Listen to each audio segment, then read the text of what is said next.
Non vi lascerò orfani. Ne bom vas zapustil, sirot. Jezusovo poslanstvo, ki je prišlo do vrhunca v daru Svetega Duha, je imelo ta bistven namen: ponovno navezati naš odnos z očetom, ki je bil z grehom uničen, odzeti nam stanje sirot in nam povrniti stanje sinov.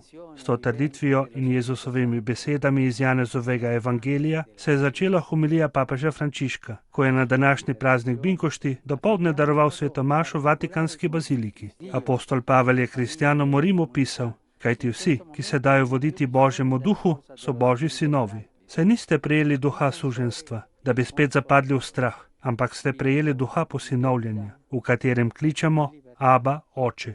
Tu vidimo ponovno navezan odnos. Božje očetovstvo je v nas obnovljeno, zahvaljujoč Kristusovemu odrešenskemu delu in daru Svetega Duha. Duha nam da Oče in Duh nas vodi k Očetu. Celotno delo zveličanja je delo obnovitve, v kateri nas Božje očetovstvo preko darov Sina in Duha osvobaja osirotelosti, v katero smo padli.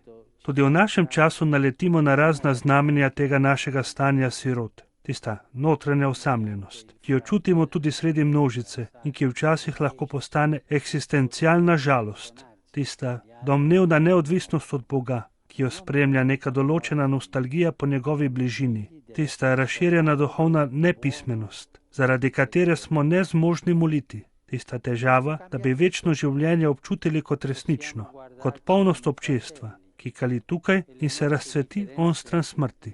Tisti napor, da bi drugega prepoznali kot brata, ker je sin istega očeta, in druga podobna znamenja. Vsemu temu se zoperstavlja stanje sinov, ki je naša prvotna poklicanost. Je tisto, zaradi česar smo ustvarjeni,